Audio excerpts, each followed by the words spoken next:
Hello everyone, thank you for joining me today. So first off, I'm gonna change up the format again on this channel, as it is my goal to make it mainly a review channel. So the Tubi videos may have to stop for a while. So without further ado, today we'll be discussing Bible movies on Tubi. I'm going to go through them by IMDb ranking from lowest to highest. Not that it's every indication that determines what makes a good movie by any means, but it does give us some sort of form into what we can expect from it. First movie on the list is The Book of Esther from 2013. Comes in at a 4.1 out of 10 on IMDb. It was directed by David R. White, stars Jen Lilly as Esther, and it was produced by Pureflix Entertainment. Now, why does this movie have such a low score? There is a considerable amount of negative reviews on this movie.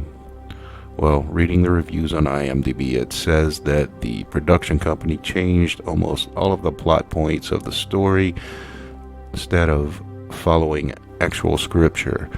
So if that doesn't scare you away, then I guess you could always pretend it actually happened. I'm just going to believe the reviews and not watch this one. There's better Esther movies out there anyway. Next on our list is The Book of Daniel from 2013. It was directed by Anna Zielinski and Robert Miano, and Miano also portrays old Daniel. It carries a 6.1 out of 10 on its IMDb rating, but don't let the rating on this one fool you. I thoroughly enjoyed this, and I felt I was watching a Shakespearean play. The film stays faithful to scripture lore, and there are excellent performances from Robert Miano and Andrew Bongiorno. Despite the not-so-great rating, I definitely recommend this to see, and as a film, Crumbscope gives it a thumbs up. Next on the list is a documentary on the fallen angels in Genesis 6, Sons of God, Fallen Angels Explored, directed by Larry Stanley. It's a group of Bible scholars and church leaders exploring diverse theories about the fallen angels. It has a 7.9 out of 10 on IMDb, but it only has 9 reviews. It's only an hour and 10-minute runtime, mostly debating the topic that the angels even existed. There are arguments for and against the subject. If you're like me, you believe in this. Next on the list is The Bible Collection. It is a series of 17 episodes, and they were produced for and aired on the TNT network. Tubi doesn't have all of them, but it does have Genesis, Esther, Jeremiah, Jesus, Solomon, and the Apocalypse. All of these movies rank in variance between 6.0 and 6.9, with the exception of Genesis, which comes in at a 5.4 out of 10. St. Paul the Apostle also is not listed as a Bible collection movie, but is actually volume 10 in the series, and is also on Tubi. Next on the list is the Old Testament Scriptures, 1958. Gets a 5.8 out of 10 on IMDb. Eddie Dew is the narrator. 3.5-hour TV series. I can't find a good description for this movie on IMDb or Wikipedia, except that it follows the Living Bible TV series from 1952, which also stars Eddie Dew, Western film actor from the 1950s. There are 15 episodes of Bible stories. Next on the list is Solomon and Sheba from 1959. Grabs a 6.1 out of 10, starring Yul Brynner and Gina Lollobrigida. I've seen this. It's not terrible. It differs slightly from scripture, but the acting and set designs are decent.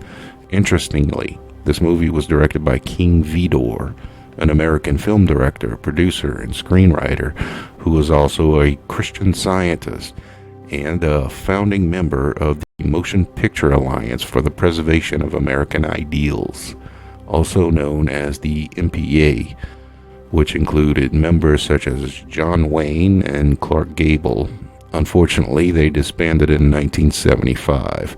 I could go on for hours about this topic, but I won't in this video.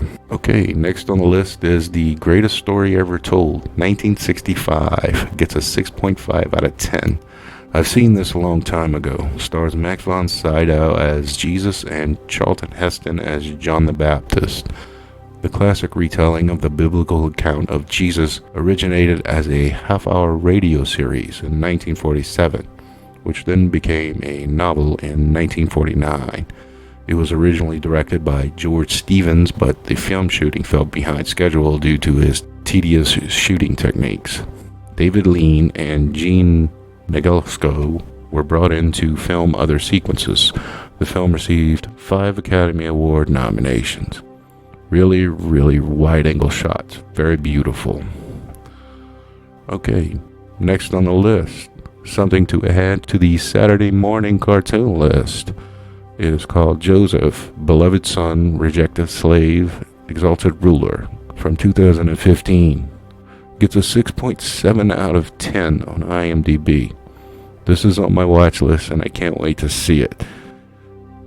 Described as a moving story that powerfully demonstrates God's hand in all things, big and small. It is written and directed by Robert Fernandez. Reading the reviews, some non-believers even enjoyed this adaptation. One even said it was better than the DreamWorks adaptation, so... Okay. Here's another one from the PureFlix library. It is The Apostle Peter and the Last Supper, 2012.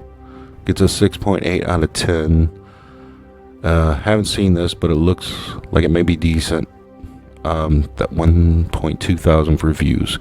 Directed by Gabriel Sabloff, starring Bruce Marchiano as Jesus and Ryan Alosio as Peter. 3 days before his execution, the elderly apostle Peter tells his jailer about his time with Jesus. Okay, next on the list is probably one of the most well-known movies. It is The Passion of the Christ, 7.2 out of 10 on IMDb, with 235,000 reviews. Directed by Mel Gibson and starring Jim Caviezel as Christ. I think most people have seen this one. It's a very good movie, depicts the final 12 hours in the life of Jesus of Nazareth on the day of his crucifixion in Jerusalem. So far, is the only movie that refers to Jesus as Yeshua. Let me know in the comments if you know another. Okay, next on the list, Il Vangelo secondo Matteo, which translates to the Gospel according to St. Matthew. This movie is from 1964 and has a 7.7 out of 10 rating on IMDb.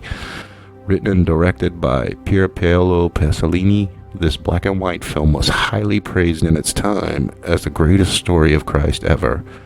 I love black and white movies, especially done with taste.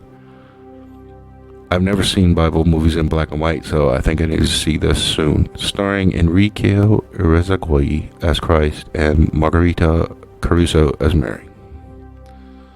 Okay, next on the list, The Gospel According to Matthew, 1993. 7.8 out of 10.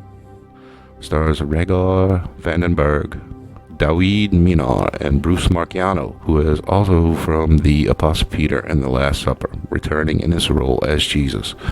The story begins with the Apostle Matthew recalling his experience with Christ. This is on my watch list, and I plan on watching it soon. From what I can tell in the reviews, most are impressed with this version. Alright, next on the list, Jesus of Nazareth, a television miniseries from 1977, is a 8.5 out of 10. It's directed and co-written by Franco Zeffirelli, probably the most star-studded of all the movies of Christ. It stars Robert Powell as Jesus, Anne Bancroft, Ernest Borgnine, Laurence Olivier, Christopher Plummer, James Earl Jones, and the list goes on. Much praise from critics have been given to Robert Powell's performance of Christ. It debuted on Italian channel Rai 1 on March 27, 1977. Its music was by the National Philharmonic Orchestra. Interestingly, while shooting in Tunisia, The set was visited by R2-D2 while George Lucas was filming A New Hope nearby. Ha, isn't that something? Yeah.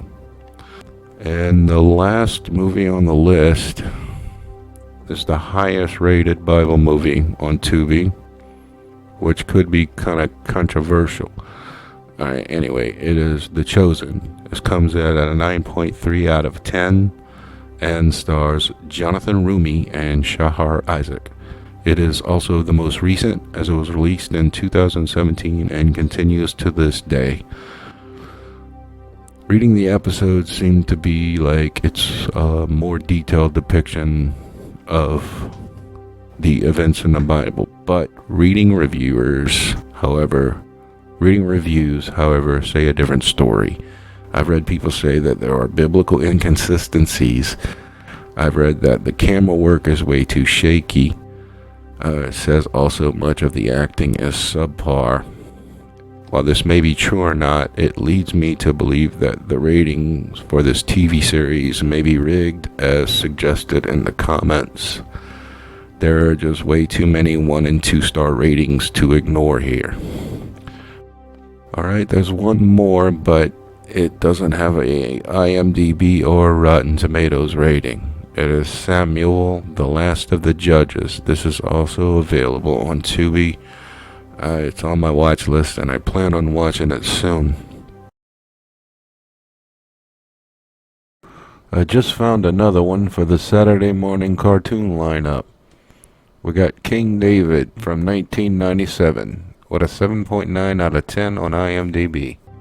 Okay, thank you so much for watching this review. Again, I am changing up the format and I plan on doing more live streams, movie nights or gaming nights soon, hopefully.